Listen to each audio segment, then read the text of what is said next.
Brexit isn't just a political problem. Brexit isn't just an economic problem. Brexit is an inclusion problem.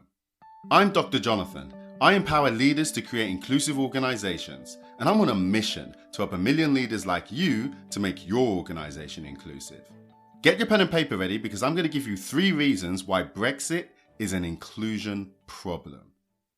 I've managed to stay away from the B word for a while now. Everyone and anyone has an opinion, and it has clear political and economic implications. But we need to be more careful about how we think about Brexit. Regardless of what you think, Brexit coincides with one of the greatest challenges facing leaders in the 21st century, and that's creating an inclusive society. Now, is that a coincidence? If you're a regular listener to the show, you know that leaders are under a lot of pressure to show that their organizations are diverse and inclusive workplaces where everyone belongs and everyone performs. Some are motivated by public pressure. Some are motivated by social justice arguments. Some are motivated by an apparent business case. What's clear to me is that with all the posturing and with all the arguments, most people have overlooked what Brexit means from an inclusion perspective. And so here are 3 of my thoughts. The first is that EU membership was a catalyst for the UK's inclusion agenda. For almost 20 years, EU member countries, they've been introducing legislation to influence gender representation at senior levels of large companies. France, Italy, Spain, these are some of the countries that have passed laws that stipulate a minimum percentage of female representation on corporate boards of directors. The European Parliament supported legislation. They wanted to aim for at least 40% of non-executive directors to be from whichever was considered to be the underrepresented sex. Now here's the thing. The UK didn't agree. The UK didn't want legislation. They didn't want it at EU level despite the broad consensus. In the UK, we avoided legislation, but we had to do something. So the UK introduced national measures to influence gender equality. We talk about this all the time. It's the Equality Act 2010. This introduced the gender pay reporting requirements for organizations with more than 250 employees. This is what made gender representation and diversity as a whole a prominent concern for business leaders. But that's not the entire story. One of the 7 predictable errors that organizations make on their inclusion journey is using a one-size-fits-all approach, copying and pasting without any thought or any clarity. Maybe Brexit is a consequence of that. The UK's reluctance to support legislation at EU level show that there's a need for countries, for organizations to explore paths to inclusion that are appropriate to their own circumstances. Let me give you an example of that. Here, we promote an evidence-based approach. Part of that means collecting data. Now, we talk about collecting data all the time. It's a route to promoting transparency about career experiences. However, this may not always be appropriate. Why? Because there is no one-size-fits-all.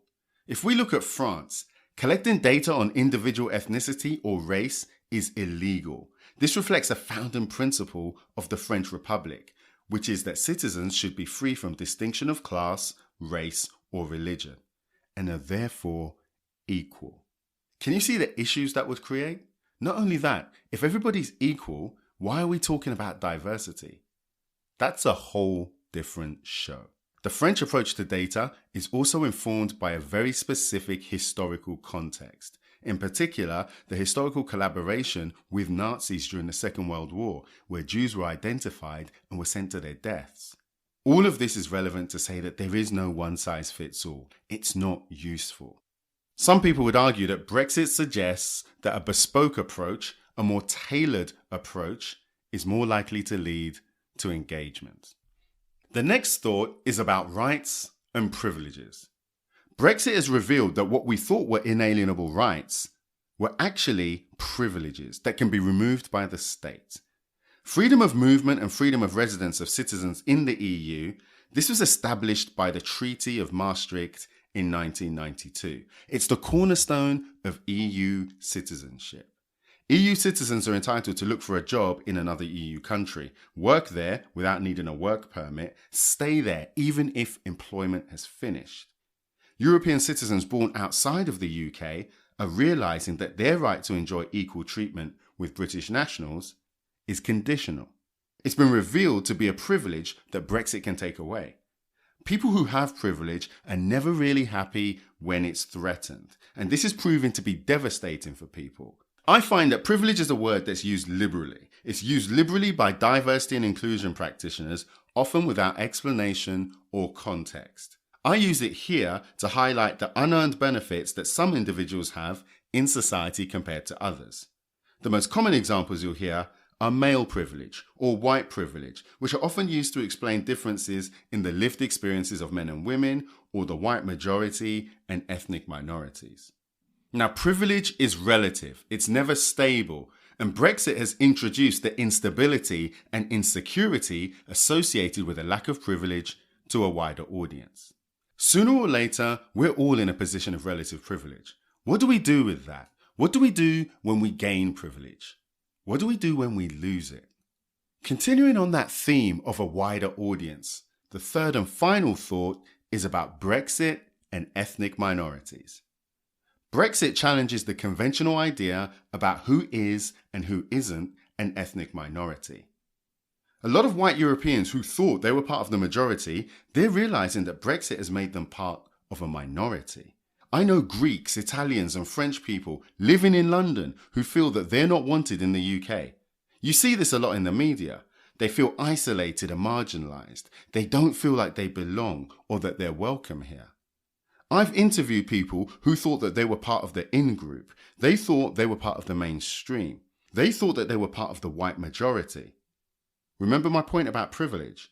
Now they're realizing that maybe they're not part of the in-group. Maybe they're not part of the mainstream. Maybe they're not part of the white majority.